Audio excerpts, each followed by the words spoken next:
unsolved mysteries that were finally solved. Welcome back to our channel.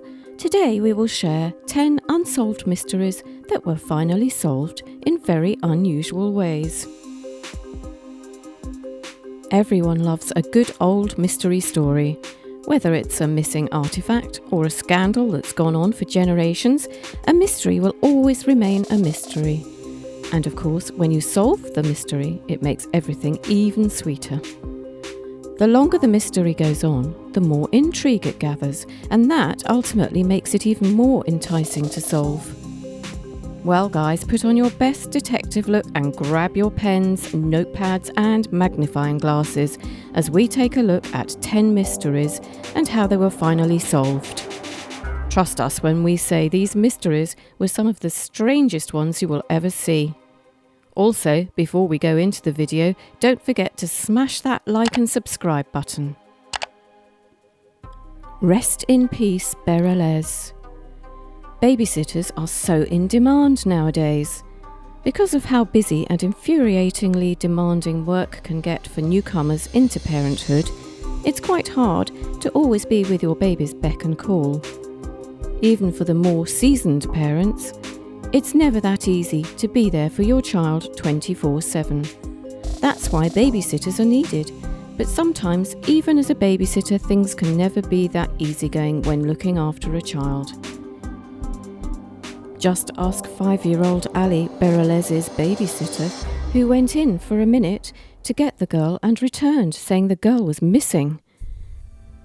Considering this happened in 1993, when kidnapping became a theme for the 90s, you would expect there would be a thorough search for the young girl, and there was.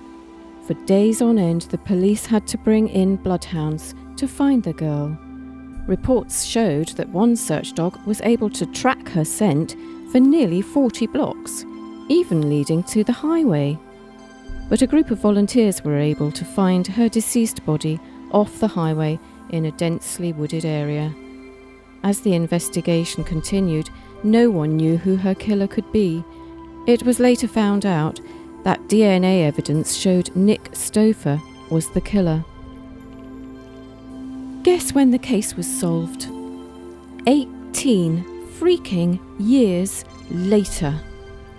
Stouffer was already confirmed dead in 2001. That's 10 years after her gruesome death. Another day, another death. Although we all love the occasional mystery story that involves a missing pizza slice, there is always a point where we have to sit up, acknowledge and seriously investigate any situation that involves death, especially when such an incident becomes a long-running mystery. We take you to the city of Maine, where the industrial eastern state was subjected to the death of teenager Joyce McLean, who went for a jog on a nice autumn evening and never came back. 2 days later, it was confirmed that her body was found in the woods behind a high school. The whole situation was shrouded with confusion as no one could come up with reasons why she was missing. The murder case was later closed in 2016, when Philip Scott Fournier was arrested for the murder of Joyce McLean. This was 34 years after her death, and Fournier was eventually convicted for the crime in 2018. We all hope that McLean's spirit can rest easy now. Buddies united. It's time for a touching story. War can be horrific and at times nightmarish for some people. Even when you are from the country that's on the winning side, be sure that your time in the military won't always be a bed of roses.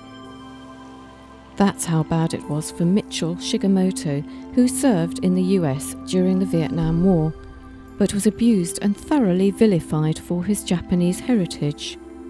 However, as Shigemoto was able to withstand all that abuse, he did meet someone who always treated him differently: Jim Pearson. When Shigemoto got shot during a battle with the Viet Cong, Pearson was able to retreat Shigemoto out of the battlefield and potentially save his life. Shigemoto never heard from Pearson again after he recovered in a hospital and eventually sent home. Now, You would wonder what made these two best friends reunite. Well, it was thanks to a show. More specifically, during the 1994 airing of Unsolved Mysteries. Pearson was able to find Shigemoto in Hawaii, and the latter thanked Pearson for saving his life.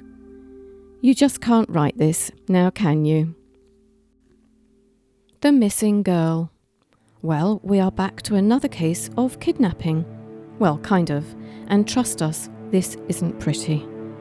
5-year-old Monica Bonilla went missing with her father, Guillermo Rui Bonilla, as the father had fled with her from Burbank, California.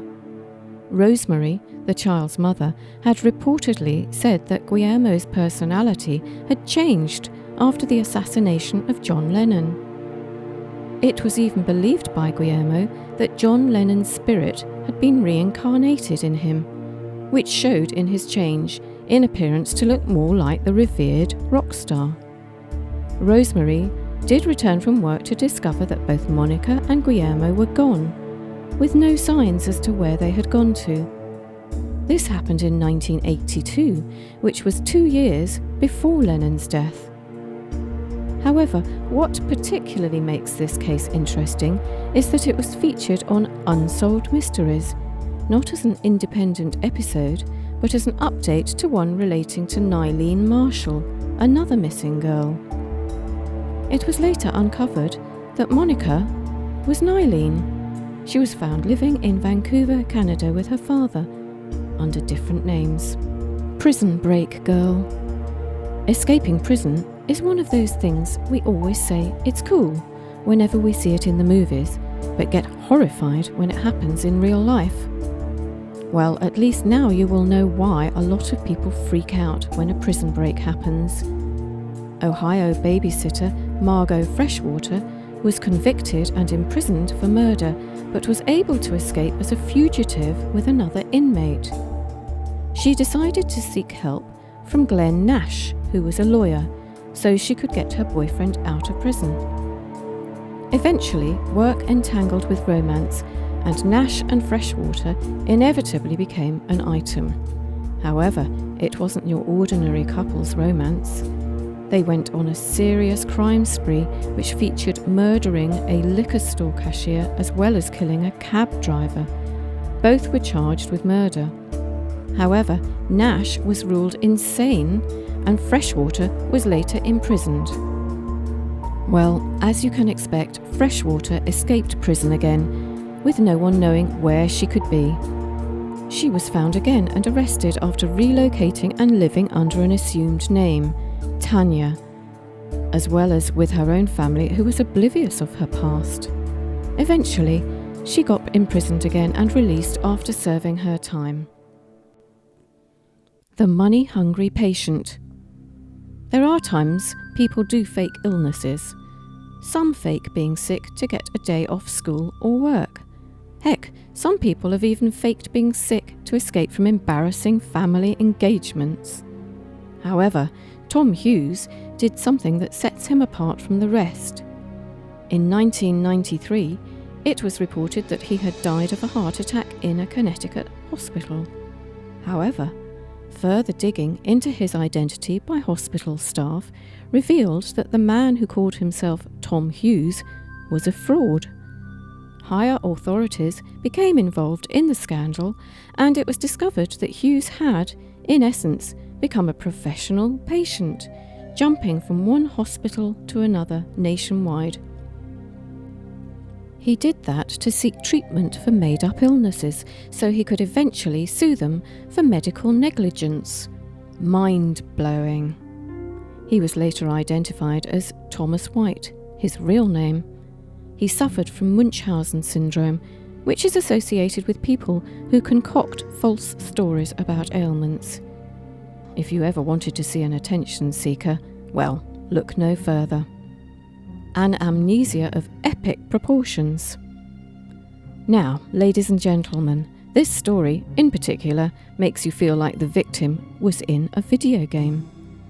A man woke up and found himself in a ditch located in Southern California, without any knowledge of who he was, where he was, or why he had been there in the first place.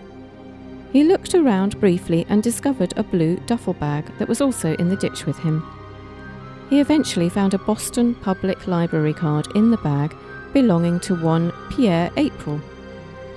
The amnesia the man was suffering from was severe, so he used the items in the bag to try and recollect any memories from his past. Eventually, a woman confirmed that the man's name was Pierre April. April had been told that he had been missing for 5 months and was able to reconnect with his parents, who were situated in Canada. The only thing that remains a mystery is the collection of events that took place during April's disappearance. Striking coincidences. When a coincidence happens, many are quick to brush it off as merely fortunate luck. However, there are just some coincidences that are just too uncanny to let go of. Within the months before the 1996 Summer Olympic bombing in Atlanta, reports had stated there were similar bombings in Spokane, Washington. This eventually made local authorities believe the attacks had a connection of some sort. There was one incident where a local Spokane newspaper had been pipe-bombed in a stairwell, which happened almost immediately before a robbery that was taking place at the US Bank 20 miles from the newspaper. Something similar happened 3 months later, as a bombing happened in a Planned Parenthood in Spokane at the same time a US bank got robbed on the same day. With the whole situation being shrouded in enigmatic wonder, it was quite confusing for both residents and law enforcement authorities in Spokane at the time. 3 members of an extreme far-right religious movement, Robert S. Berry, Vern J. Morrell and Charles S. Barbie, were eventually charged for the Spokane bombings, with some still speculating that they could have been involved in the Olympics bombing. Eric Rudolph was later charged for the bombing in Atlanta. The KROQ hoax. In this day and age, anyone can decide to do anything to seek attention. You would be surprised how people would go to extreme lengths to get more viewers on a video or more listeners to a podcast. Well, you guys should take a look at this story. Gene Baxter and Kevin Ryder, popular for their DJ roles on KROQ, received a quite frightening call during one of their radio shows on June the 13th, 1990. The week was scheduled for receiving calls on a comedic Confess Your Crime bit, but one man's call about how he ruthlessly killed his girlfriend was so disturbing that the man had to hang up so that the authorities couldn't find him. It was later revealed that the whole call was a big fat hoax. Baxter and Ryder were the ones that orchestrated the fake call in the hope that the incident would boost their ratings. Their publicity stunt eventually got the two to be put on leave without pay for a whole week, as well as forced community service and reimbursement to the local sheriff's department for the funds spent on investigating the phone call. The anthrax murderer. You guys remember the mysterious anthrax poisoning in the early 2000s, right? Well, if not, then it's time for a history lesson. In 2001, numerous postal workers became suddenly ill. To the horror of all doctors nationwide, it was discovered that they were all suffering from anthrax poisoning. Days earlier, a man was confirmed dead from the same poisoning in Florida. More and more letters were being discovered, but the looming question was still unanswered. Who was sending the letters?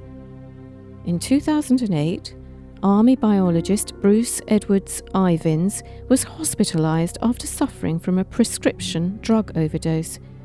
Now, even though Ivins was helping to investigate the anthrax poisoning, he was alleged to be a suspect himself.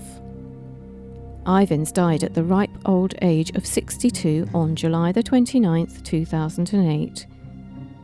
Eventually, the FBI had to close the case, determining Ivins as the killer.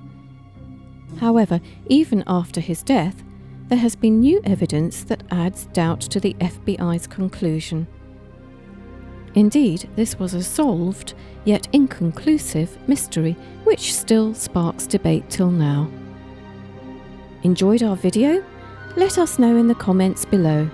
Don't forget to like, share and subscribe so you can get more awesome content like this.